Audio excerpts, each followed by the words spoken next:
Morning friends, આજે આપણે ધોરણ 10 પ્રકરણ 10 પ્રકાશ પરાવર્તન અને વક્રીભવન એનો જે નવો ટોપિક છે એનો અભ્યાસ કરીશું. લાસ્ટ સેશનમાં આપણે કાચના લંઘનવાળી પ્રકાશનું વક્રીભવન કેવી રીતે થાય છે એ પ્રવૃત્તિ દ્વારા સમજી ગયા હતા.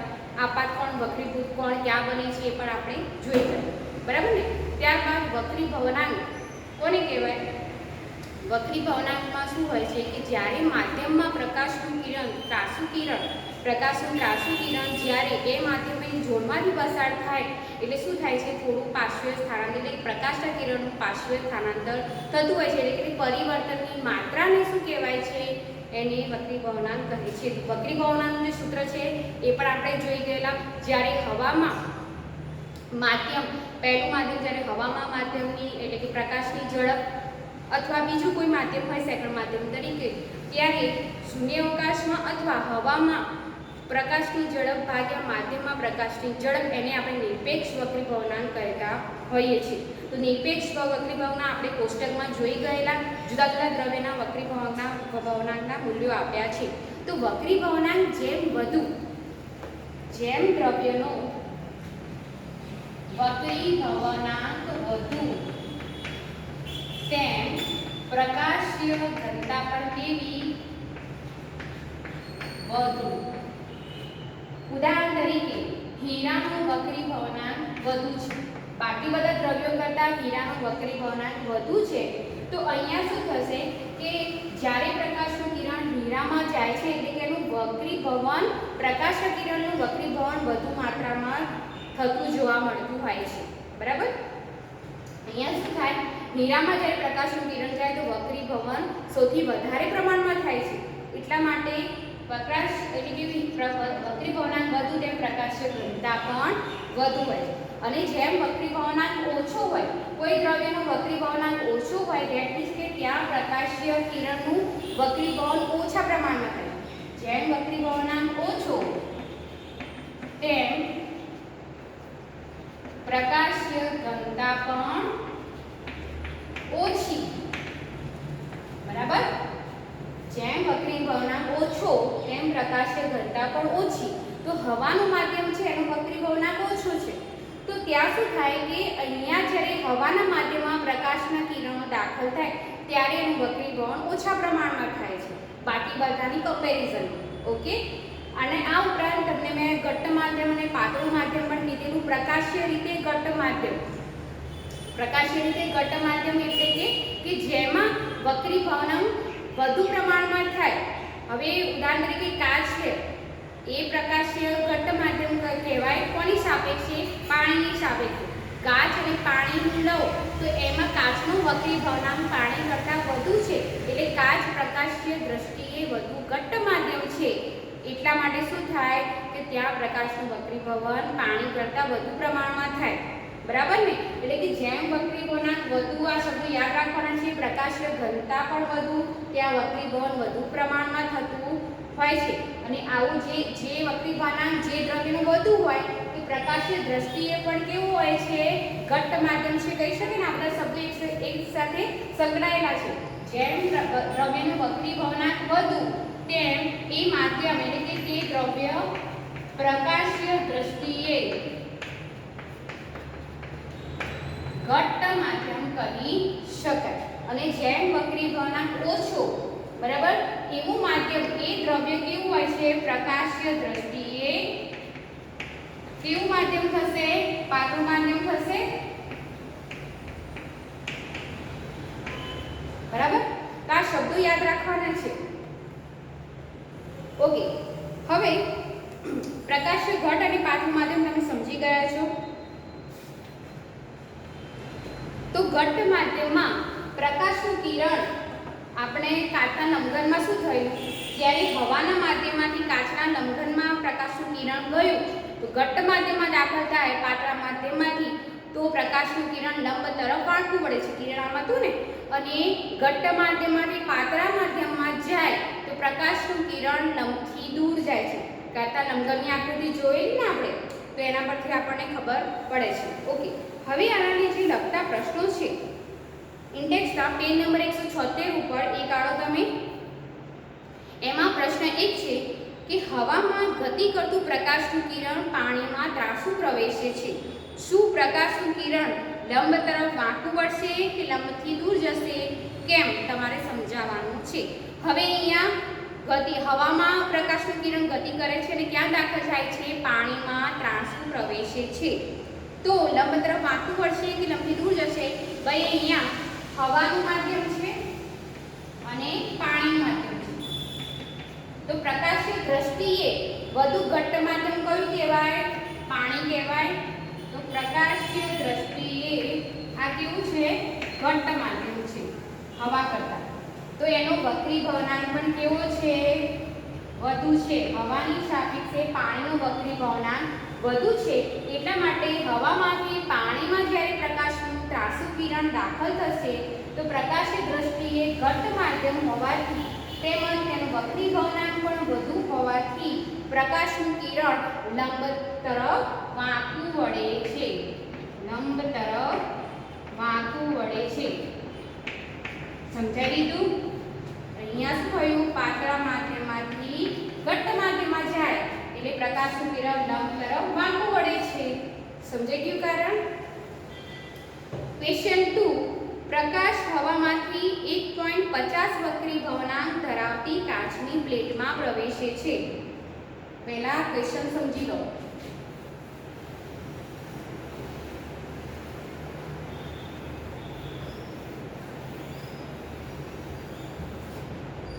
ઓકે, શું કીધું છે? પ્રકાશ હવામાંથી 1.50 વક્રીભવનાંક ધરાવતી કાચની પ્લેટમાં પ્રવેશે છે. તો mg વક્રીભવનાંક આપ્યો છે 1.50. બરાબર ને? વક્રીભવનાંક એકનો ગ્લાસ છે એટલે g આવશે. તો કાચમાં પ્રકાશની ઝડપ કેટલી હશે? બરાબર. તો શૂન્ય અવકાશમાં આપણે પ્રકાશની ઝડપ v શોધવાની છે.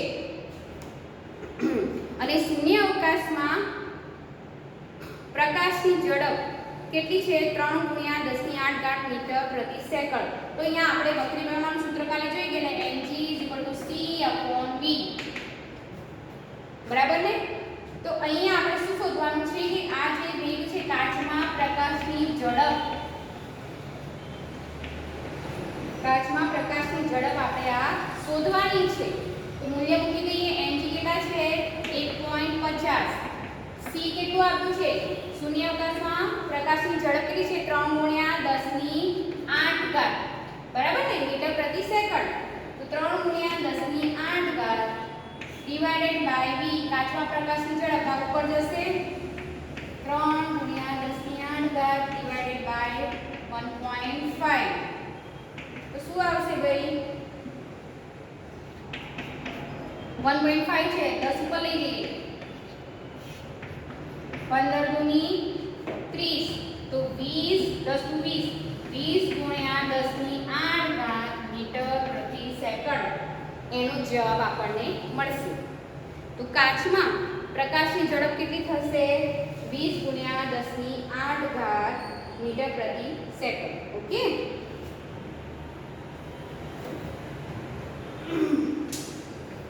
એટલે આપણને Vg નું મૂલ્ય મળી ગયું કાચમાં પ્રકાશની ઝડપ. હવે ક્વેશ્ચન નંબર 3 છે કે કોષ્ટક આપણે જે ટેબલ આપ્યું છે 10.3 એમાંથી સૌથી વધુ પ્રકાશીય ઘનતા ધરાવતું માધ્યમ શોધો અને લઘુત્તમ પ્રકાશીય ઘનતા ધરાવતું માધ્યમ કોણ? શોધો.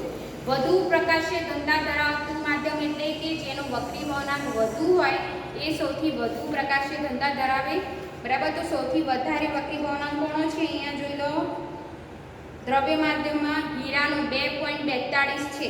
તો હીરાનો વક્રીભવનાંક કેટલો છે? 2.42 છે. એટલા માટે તે સૌથી વધુ પ્રકાશીય ઘનતા ધરાવતું માધ્યમ છે. અને લઘુત્તમ સૌથી ઓછો વક્રીભવનાંક કોનો છે ભાઈ? વાયુનો 1.0003. તો વાયુનો વક્રીભવનાંક ઓછો છે તો તે સૌથી પ્રકાશીય એટલે કે લઘુત્તમ પ્રકાશીય ઘનતા ધરાવતું માધ્યમ કહી શકાય. હવે ક્વેશ્ચન નંબર 4 કે કેરોસીન, ટર્પેન્ટાઇન અને પાણી આપેલ છે તમને. તો આ પૈકી શેમાં પ્રકાશ સૌથી વધુ ઝડપથી ગતિ કરશે? તો જે તે તમારા ટેબલમાં માહિતી આપેલી છે એના પરથી ઉપયોગ કરવાનો છે. હવે કેરોસીનનો વક્રીભવનાંક કેટલો છે ભાઈ? જુઓ ટેબલમાં પાછળનું પાનું ફેરવો. 1.44 છે. ટર્પેન્ટાઇનનો કેટલો છે 1.47 છે અને પાણીનો કેટલો છે 1.33 છે. ક્વેશ્ચન શું છે કે કયા માધ્યમમાં પ્રકાશ સૌથી વધુ ઝડપથી ગતિ કરશે? તો જેનો વક્રીભવનાંક ઓછો છે એની પ્રકાશ ઘનતા પણ ઓછી છે, એટલા માટે તેમાં જે દ્રવ્યનો વક્રીભવનાંક ઓછો છે તેમાં પ્રકાશની ઝડપ પણ વધુ હશે. તો વક્રીભવનાંક કોનો ઓછો છે? પાણી, કેરોસીન અને ટર્પેન્ટાઇનમાં પાણીનો 1.33 છે. તો આ માધ્યમમાં પાણીના માધ્યમમાં વધુ ઝડપથી ગતિ કરશે.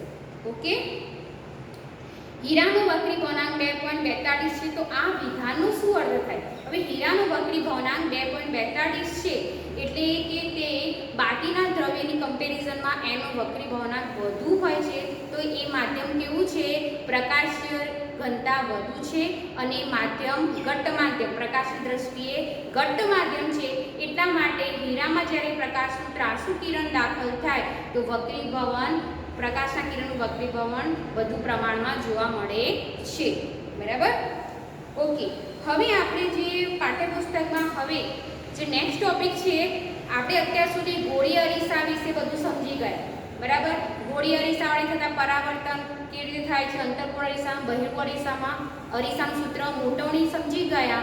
ત્યારબાદ આપણે વક્રીભવન પણ સમજી ગયા. વક્રીભવનની ઘટનાઓ, વક્રીભવનાંક, એના વિશે માહિતી મેળવી છે. હવે આપણે જે નેક્સ્ટ ટોપિક છે મહત્વનો, ગોળીય લેન્સ. ગોળીય લેન્સ દ્વારા કેવા આપણને પ્રતિબિંબો મળે છે એ આપણે જોવાનું છે. તો આપણે અરીસામાં, ગોળીય અરીસામાં કેવા હતા અરીસા? અંતર્ગોળ અરીસો અને બહિર્ગોળ અરીસો હતો. તો લેન્સમાં પણ શું હોય છે? અંતર્ગોળ લેન્સ અને બહિર્ગોળ લેન્સ. શું તફાવત છે એ આપણે જોઈ લઈએ.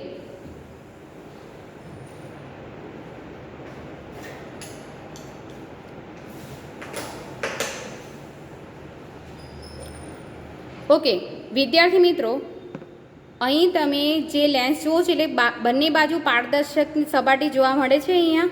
બરાબર? બંને બાજુ સપાટી કેવી છે? પારદર્શક છે. પણ આ લેન્સ કેવો છે? જો અહીંયા કિનારીથી કેવો જોવા મળે છે તમને? જાડું છે.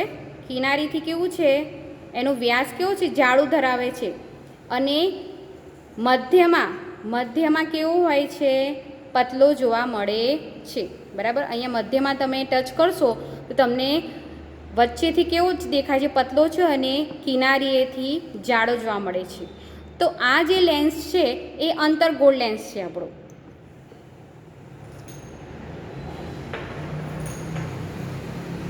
હવે આ લેન્સ જુઓ અને કિનારી જુઓ. કિનારી કેવી છે? નજીક લાવી જુઓ ફરીથી. કિનારી કેવી છે? પાતળી છે. બરાબર? પાતળી છે અને અહીંયા જો મેં જ્યાંથી પકડ્યો છે સેન્ટરમાંથી કેવો જોવા મળે છે? જાડો જોવા મળે છે. અને કિનારીએથી કેવો છે? પાતળું જોઈ શકાય છે. બંનેની કમ્પેરિઝન કરીએ.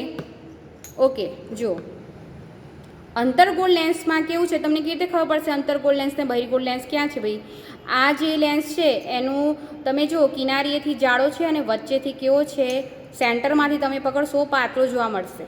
બહિર્ગોળ લેન્સમાં શું હોય છે કે કિનારીએથી પાતળો હોય છે અને મધ્યમાં કેવો હોય છે? જાડો જોવા મળે છે. દેખી શકાય છે? જો સેન્ટરમાં કેવો છે? જાડો છે અને કિનારીએથી પાતળો છે. તો બંને અરીસા વિશે ખ્યાલ આવી ગયો. બંને લેન્સ વિશે ખબર પડી ગઈ તમને કે અંતર્ગોળ લેન્સ અને બહિર્ગોળ લેન્સ વચ્ચે શું તફાવત છે. તો આપણે જે ગોળીય લેન્સ હવે આપણે સમજવાના છે. તો ગોળીય લેન્સ કેને કહેવાય? અંતર્ગોળ અરીસામાં શું હતું કે એક જ પરાવર્તક સપાટી હતી ને, એક જ પરાવર્તક સપાટી હતી. ધેટ મીન્સ કે અહીંયા જ્યારે આપણે કિરણ આપાત થાય છે તો પાછળની સપાટી પરાવર્તક નહોતી, પાછળની સપાટી બંધ હતી. બરાબર? કલર કરેલો હતો આપણે ત્યાં, મેં તમને બતાવેલો છે. તો અહીંયા આગળની સપાટીમાં ખાલી તમને પરાવર્તક સપાટી જોવા મળે છે. તો અહીંયા તો શું છે? બંને બાજુ પરાવર્તક સપાટી છે. એટલે કે લેન્સ કેવું માધ્યમ છે? પારદર્શક માધ્યમ છે. બંને સપાટીથી કેવું માધ્યમ છે?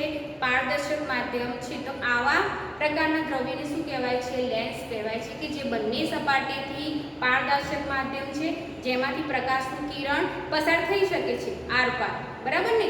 જ્યારે અરીસામાં શું થતું હતું? પરાવર્તન થતું હતું. આપાત કિરણ થાય તો શું થાય? પરાવર્તન પાછું ફરે. પણ અહીંયા શું થાય છે કે અહીંયા લેન્સમાં તો જ્યારે આપણે કિરણ દાખલ કરીશું તો શું થશે? આર પાર જતું રહેતું હોય છે. તો લેન્સના ઉપયોગો શું છે? લેન્સના પ્રતિબિંબો કેવા મળે છે એ સમજતા પહેલા આપણે લેન્સના જેમ પારિભાષિક શબ્દો છે મહત્વના, અરીસામાં જેમ આપણે મુખ્ય કેન્દ્ર, વક્રતા કેન્દ્ર જોઈ ગયેલા, કેન્દ્ર લંબાઈ કોને કહેવાય એ પણ જોઈ ગયેલા, તેવી રીતે લેન્સમાં પણ આવશે વક્રતા કેન્દ્ર, મુખ્ય કેન્દ્ર કોને કહેવાય. તો અહીંયા પણ એના પદો શું થશે? બદલાઈ જતા હોય છે. તો હવે તમને ખ્યાલ આવી ગયો.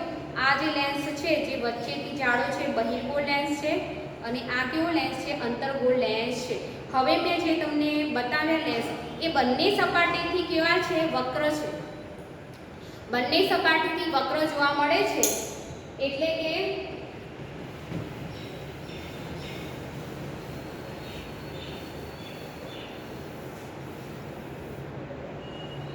ઓકે, જ્યારે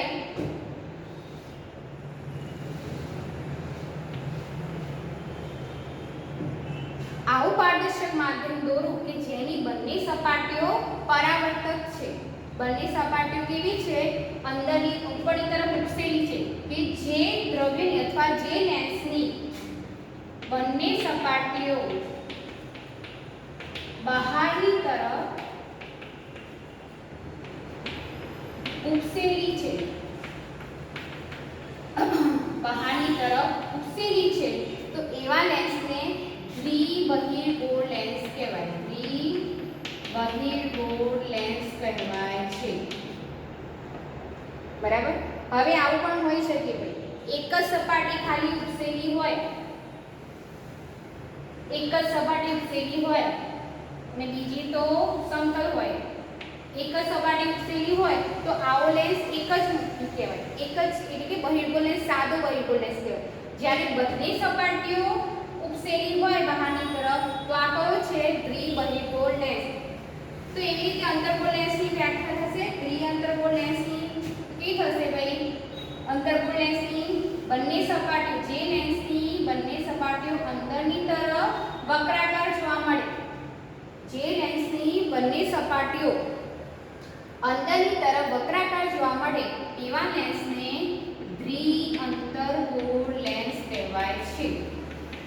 હવે મેં તમને જે લેન્સ બતાવ્યા છે એની બંને સપાટીઓ કેવી છે? જો આ બંને સપાટીઓ બહારની તરફ ઉપસેલી છે તો આ દ્વિબહિર્ગોળ લેન્સ છે.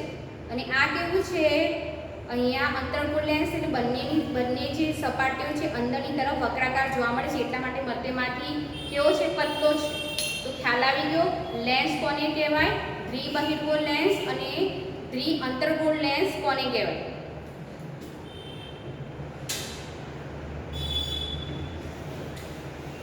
તો લેન્સ બને કેવી રીતે ભાઈ? ગોળામાંથી બને. જેમ અરીસા કેવી રીતે બનતા? ગોળી અરીસા કેવી રીતે બનતા? ગોળાના એક ભાગનો જે છે ને, આપણે મેં તમને સમજાવેલું કે ગોળો હોય કાચનો, એમાંથી આપણે શું કરવાનું હોય છે કે આ સપાટી કાપી દો તો આ તમારો શું થઈ જશે? અંતર્ગોળ લેન્સ થઈ જશે. પણ એનું મુખ જેટલો વ્યાસ વધુ એ પ્રમાણે શું થશે? એનું દર્પણ મોટું થતું જશે. તો આવી રીતે અંતર્ગોળ લેન્સ કે બહિર્ગોળ લેન્સ બનતા હોય છે. એટલે કે ગોળાના જ મુખ્ય ભાગ હોય છે તેવી રીતે લેન્સ પણ શું છે? ગોળાના મુખ્ય ભાગ હોય છે. તો એના જે વિવિધ પારિભાષિક શબ્દો છે એ હવે આપણે સમજીશું.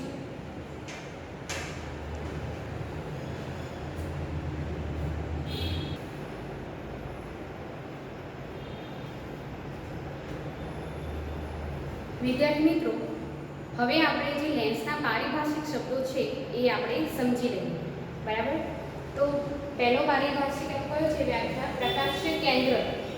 જેમ અરીસામાં, ગોળી અરીસામાં ધ્રુવ હતું એવી રીતે અહીંયા લેન્સમાં શું હોય છે? પ્રકાશ્ય કેન્દ્ર. ધ્રુવ ને પ્રકાશ્ય કેન્દ્ર મિક્સ નથી કરવાનું, પરંતુ એના જે ભાવાર્થ સમજાવવાનું છે એ સરખું છે પાછું. તો પ્રકાશ્ય કેન્દ્ર કોને કહેવાય? લેન્સના મુખ્ય અક્ષ ઉપર આવેલા લેન્સના કેન્દ્રને લેન્સનું પ્રકાશ્ય કેન્દ્ર કહે છે. બરાબર? કેવી રીતે ભાઈ? ઉદાહરણ તરીકે આ બહિર્ગોળ લેન્સ મેં દોર્યો, બરાબર, એની મુખ્ય અક્ષ એટલે કે વક્રતા જે કેન્દ્રમાંથી પસાર થતી હોય એ બધી મુખ્ય અક્ષ કહેવાય, બરાબર ને? તો મુખ્ય અક્ષ અહીંયા જે બિંદુએ ભેગું થાય છે એટલે કે લેન્સનું જે કેન્દ્ર છે વચ્ચેનું મધ્ય બિંદુ અથવા લેન્સનું જે કેન્દ્ર છે એને શું કહેવાય છે? પ્રકાશ્ય કેન્દ્ર. તો લેન્સના મુખ્ય અક્ષ પર આવેલા લેન્સના કેન્દ્રને લેન્સનું પ્રકાશ્ય કેન્દ્ર કહે છે. તો અરીસામાં શું હતું કે મુખ્ય અક્ષ પર આવેલું જે અરીસાનું કેન્દ્ર બિંદુ હોય એને ધ્રુવ કહેવાતા. અહીંયા શું કહેવાય છે? પ્રકાશ્ય કેન્દ્ર. પણ શબ્દો બદલી જાય છે. નેક્સ્ટ છે મુખ્ય અક્ષ. મુખ્ય અક્ષ કોને કહેવાતા ભાઈ? તો કોને કહેવાય લેન્સના? તો લેન્સના બંને વક્રતા કેન્દ્રોમાંથી પસાર થતી કાલ્પનિક રેખાને મુખ્ય અક્ષ કહે છે. બંને વક્રતા કેન્દ્રો, અહીંયા બંને વક્રતા કેન્દ્રો આપ્યા છે. લેન્સમાં હંમેશા બે વક્રતા કેન્દ્રો હોય. કેવી રીતે ભાઈ? કારણ કે લેન્સ એક તો પારદર્શક માધ્યમ છે, બંને સપાટી એની એવી છે, બંને સપાટીમાંથી પ્રકાશના કિરણો પસાર થઈ શકે. હું જો વસ્તુ અહીંયા મૂકું, બરાબર, તો અહીંયાથી પણ પ્રકાશનું કિરણ આપણે પસાર કરીશું, બરાબર, અથવા અહીંયાથી પ્રકાશનું કિરણ દાખલ થાય છે, અહીંયાથી પણ દાખલ કરી શકાય. બંને એટલે કે આ બાજુથી ડાબી બાજુથી કાં તો જમણી બાજુથી પ્રકાશનું કિરણ દાખલ થઈ શકતું હોય છે. એટલે અહીંયા વક્રતા કેન્દ્રો કેવા છે? બે વક્રતા કેન્દ્રો જોવા મળે છે. તો એટલા માટે અહીંયા આપ્યું છે કે લેન્સના બંને વક્રતા કેન્દ્રોમાંથી પસાર થતી કાલ્પનિક રેખાને મુખ્ય અક્ષ કહે છે, બરાબર. તો મુખ્ય અક્ષ ઉદાહરણ તરીકે અહીં જો આપણું વક્રતા કેન્દ્ર હોય તો અહીંયા મુખ્ય અક્ષમાંથી વક્રતા કેન્દ્રોમાંથી તો વક્રતા કેન્દ્ર અહીંયા પણ હોય તો C1 અને C2. લેન્સમાં વક્રતા કેન્દ્રો બે હોય છે તો C1 આપણે નામ આપી દીધું, C2 નામ આપ્યું. તો શું કીધું છે? લેન્સના બંને વક્રતા કેન્દ્રોમાંથી પસાર થતી કાલ્પનિક રેખાને શું કહેવાય છે? મુખ્ય અક્ષ કહેવાય છે.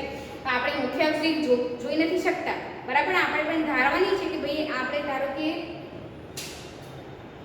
આ બહિર્ગોળ લેન્સ છે તો અહીંયાથી પ્રકાશનું કિરણ દાખલ કરું તો અહીંયા પણ વક્રતા કેન્દ્ર હશે, અહીંયા પણ વક્રતા કેન્દ્ર C2 હશે, બરાબર.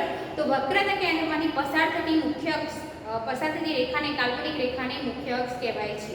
ખ્યાલ આવી ગયો? ઓકે. નેક્સ્ટ છે વક્રતા કેન્દ્ર કોને કહેવાય? વક્રતા કેન્દ્ર કોને કહેવાય? કે લેન્સની વક્ર સપાટી જે પોલા ગોળાના ભાગ રૂપે હોય તે ગોળાના કેન્દ્રોને લેન્સના વક્રતા કેન્દ્રો કહે છે. ભાઈ આ લેન્સ છે એ કોઈ ગોળામાંથી બન્યો હોય, બરાબર. ઉદાહરણ તરીકે આ એક ગોળ છે, ચલો આ એક ગોળ આપણું, આ બીજું ગોળ, બરાબર. તો એટલા માટે આ ગોળાનું વક્રતા કેન્દ્ર હોય, જે ગોળાનું કેન્દ્ર હોય આ થઈ ગયું અને આ C, બરાબર. તો હવે આ જે ભાગ છે એ આપણો બહિર્ગોળ લેન્સ તરીકે વર્તશે ને, બરાબર. તો શું કીધું છે કે લેન્સની વક્ર સપાટી જે પોલા ગોળાના ભાગ રૂપે હોય તે ગોળાના કેન્દ્રોને લેન્સના વક્રતા કેન્દ્રો કહે છે.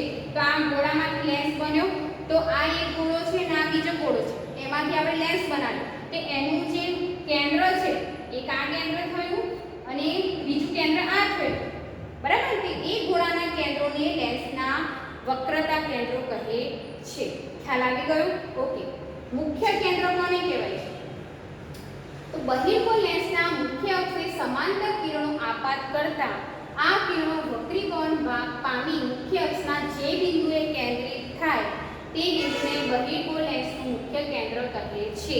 હવે બહિર્ગોળ લેન્સમાં જ્યારે હું સમાંતર કિરણો આપાત કરું, સમાંતર કિરણો હું આપાત કરીશ તો શું થશે? વક્રીભવન પામીને, હવે આ માધ્યમ કેવું છે?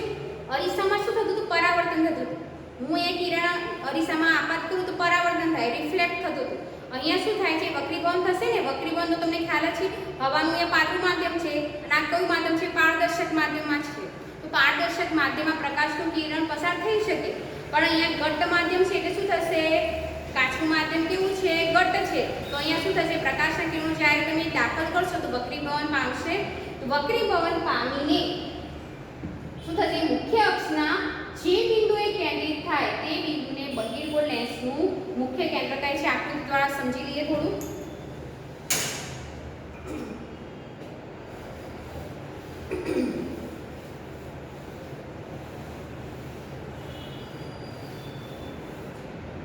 ઉદાહરણ તરીકે આ બહિર્ગોળ લેન્સ, બરાબર. હવે આપણી આ થઈ ગયું પ્રકાશીય કેન્દ્ર, એટલે કે લેન્સનું કેન્દ્ર થઈ ગયું પ્રકાશીય કેન્દ્ર. આ થઈ ગઈ આપણી કાલ્પનિક રેખા, મુખ્ય અક્ષ. હવે હું જ્યારે કોઈ કિરણ આપાત કરું, સમાંતર કીધું છે અહીંયા જો, સમાંતર કિરણો આપાત કરીએ તો આ મુખ્ય અક્ષને સમાંતર કિરણો, એક આ લઈ લઈએ, ચલો એક આ લઈ લઈએ, એક અહીંયાથી કિરણ પસાર થશે તો મુખ્ય અક્ષને જે બિંદુએ શું થશે? વક્રીકોણ પામશે. વક્રીકોણ પામશે, માથું વળશે ભાઈ.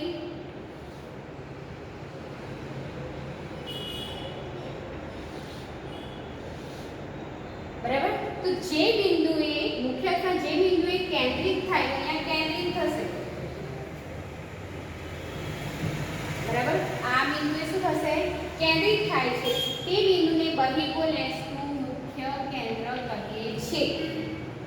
ખ્યાલ આવી ગયો? સમાંતર કિરણો આપાત થાય તો વક્રીગોળ પામીને મુખ્ય અક્ષના જે બિંદુએ કેન્દ્રિત થાય એ બિંદુને લેન્સનું મુખ્ય કેન્દ્ર કહે છે. જ્યાં વક્રતા કેન્દ્રો C1 C2 હતા તો અહીંયા મુખ્ય કેન્દ્ર પણ F1 F2 હશે ને ભાઈ, કારણ કે અહીંયા શું થાય છે? વક્રતા કેન્દ્ર C1 C2 બે ગોળાના ભાગ રૂપે હોય છે, લેન્સ બનતો હોય છે. તો અહીંયા પણ શું થશે? જેમ F1 છે તેમ અહીંયા પણ F2 આવી શકે, અથવા હું F1 અહીંયા લઉં તો F2 અહીંયા આવે. કેમ? ધારો કે હું અહીંયાથી કિરણ આપાત કરું છું, આ એને ડાબી બાજુથી આપાત કર્યા, મેં શું કર્યું? ડાબી બાજુથી કિરણો આપાત કર્યા, પણ ધારો કે હું જમણી બાજુથી કિરણો આપાત કરું છું. ચલો બહિર્ગોળ લેન્સ ફરીથી બની ગઈ. આપણી મુખ્ય અક્ષ જે કેન્દ્રમાંથી પ્રકાશીય કેન્દ્રમાંથી પસાર થાય છે, મેં અહીંયાથી ડાબી બાજુથી કિરણો આપાત કર્યા, આમ.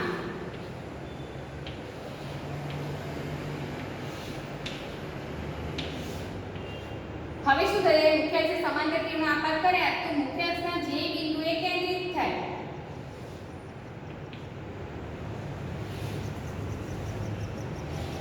બરાબર. તો અહીં શું થશે? તો હું જ્યારે અહીંયા જમણી બાજુથી આપાત કરું છું ત્યારે મુખ્ય અક્ષની આ બાજુ કિરણો ભેગા થાય છે ને, તો એટલે કે લેન્સના બે સપાટીઓ આપણે વક્રાકાર છે, બંને સપાટીઓ તમે ગમે તે સાઈડથી આપાત કરશો તો કાં તો આ બાજુ કેન્દ્રિત થશે, આ બાજુથી આપાત કરો તો આ બાજુ કેન્દ્રિત થતું હોય છે. એટલા માટે મુખ્ય કેન્દ્રો કેવા છે? બે મળે, અહીંયા F1 અને F2. ખ્યાલ આવી ગયો? તો અહીંયા કેન્દ્રિત થાય છે. આ તો થયું બહિર્ગોળ લેન્સનું મુખ્ય કેન્દ્ર, પણ અંતર્ગોળ લેન્સનું મુખ્ય કેન્દ્ર શું થશે ભાઈ? કેવી રીતે આપણે વ્યાખ્યાયિત કરીશું? અંતર્ગોળ લેન્સમાં આપણે દોરી દીધો અંતર્ગોળ લેન્સ, ચલો બરાબર. કિનારીએથી જાડો, વચ્ચેથી પાતળો, આ એનું થઈ ગયું મુખ્ય અક્ષ, બરાબર. આ થઈ ગઈ એની મુખ્ય અક્ષ. હવે જ્યારે અહીંયા કિરણોનું સમાંતર અંતર્ગોળ લેન્સની મુખ્ય અક્ષને સમાંતર આપણે કિરણો આપાત કરીએ તો શું થશે? અહીંયાથી વક્રીભવન પામશે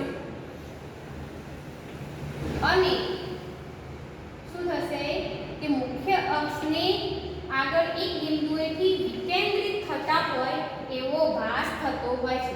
મુખ્ય અક્ષ ઉપર પ્રકાશના કિરણો શું થશે? વક્રીભવન પામીને જે બિંદુએ વિકેન્દ્રિત થતા હોય એવો ભાસ થાય એ બિંદુને અંતર્ગોળ લેન્સનું મુખ્ય કેન્દ્ર કહે છે. તો બહિર્ગોળ લેન્સનું મુખ્ય કેન્દ્ર એ તમને ખ્યાલ હોવો જોઈએ, અને અંતર્ગોળ લેન્સનું મુખ્ય કેન્દ્ર કોને કહેવાય એ આપણે ખબર હોવી જોઈએ. તો અહીંયા પણ શું થશે? F1 ને F2 થશે ને ભાઈ. જેમ મેં ડાબી બાજુથી આ કિરણો આપાત કર્યા, ધારો કે હું એ જમણી બાજુથી કિરણો આપાત કરું તો શું થશે? અહીંયાથી કિરણો આપાત કરી તો આ બાજુ વિકેન્દ્રિત થતા હોય એવો ભાસ થતો હોય છે. તો અંતર્ગોળ લેન્સના મુખ્ય અક્ષ, આપણે અંતર્ગોળ લેન્સની વાત કરીએ, અંતર્ગોળ લેન્સના મુખ્ય અક્ષને સમાંતર કિરણો આપાત કરતા આ કિરણો વક્રીભવન પામીને મુખ્ય અક્ષના જે બિંદુએ વિકેન્દ્રિત થતા હોય એવો શું થાય? ભાસ થાય, એ બિંદુને મુખ્ય મુખ્ય કેન્દ્ર અંતર્ગુણ લેન્સનું મુખ્ય કેન્દ્ર કહે છે. ખ્યાલ આવી ગયો? તો આ બધું આપણે સમજી લેવાના છે. હવે કેન્દ્ર લંબાઈ કોની કહેવાય? કેન્દ્ર લંબાઈ કોની કહેવાય? લેન્સના પ્રકાશ કેન્દ્રથી આ થઈ ગયું મુખ્ય કેન્દ્ર F1 ને F2. તો લેન્સના પ્રકાશ કેન્દ્રથી મુખ્ય કેન્દ્ર વચ્ચેના અંતરને શું કહેવાય છે? કેન્દ્ર લંબાઈ. આ જે બે વચ્ચેનું અંતર મુખ્ય કેન્દ્ર અને પ્રકાશ કેન્દ્ર વચ્ચેનું અંતર શું કહેવાય? કેન્દ્ર લંબાઈ. આ વ્યાખ્યા બંનેમાં સિમિલર આવશે, બહિર્ગોળ લેન્સ ને અંતર્ગોળ લેન્સમાં. બરાબર? કારણ કે અહીંયા પણ શું હશે? પ્રકાશ કેન્દ્રથી મુખ્ય કેન્દ્ર વચ્ચેના અંતરને શું કહેવાય? આ જે બે અંતર થયું આ બંને વચ્ચેનું અંતર એની મુખ્ય કેન્દ્ર લંબાઈ f, કેન્દ્ર લંબાઈ સ્મોલ f કહેવાય છે. ઓકે. હવે દર્પણ મુખ કોને કહેવાય? તો લેન્સના જે વક્રાકાર ભાગ છે એટલે કે બાહ્ય સપાટીનો જે વક્રાકાર ભાગ છે, વક્રાકાર સપાટી, એના વ્યાસને શું કહેવાય છે? લેન્સનું દર્પણ મુખ કહે છે. તો દર્પણ મુખમાં કેવું હોય છે? નાના દર્પણ મુખવાળા પણ હોય અને મોટા દર્પણ મુખવાળા પણ હોય છે. એટલે કે નાના દર્પણ મુખવાળા કોને? કે જેનું દર્પણ મુખ એની વક્રતા ત્રિજ્યા કરતાં એનું નાનું હોય એનું માપ, એને શું કહેવાય છે? નાના દર્પણ મુખવાળા લેન્સ કહેવાય છે. હવે આ પ્રકરણમાં તમારે જે સિલેબસમાં છે એમાં હંમેશા નાના દર્પણ મુખવાળા જે લેન્સ એના જ આપણે પ્રતિબિંબોની અભ્યાસ કરવાનો છે. તો ઓકે. તો આજે તમારે ગોળીય લેન્સ દ્વારા જે મહત્વના જે પારિભાષિક શબ્દો છે એ આપણે સમજી ગયા છીએ. તમારા જે ઇન્ડેક્સમાં પ્રશ્નો આપેલા છે પેજ નંબર 176 ઉપર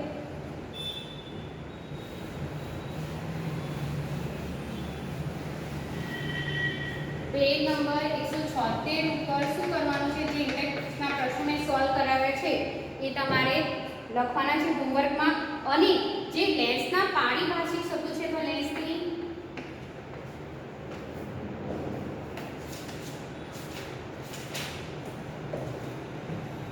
લેન્સના મુખ્ય પારિભાષિક શબ્દો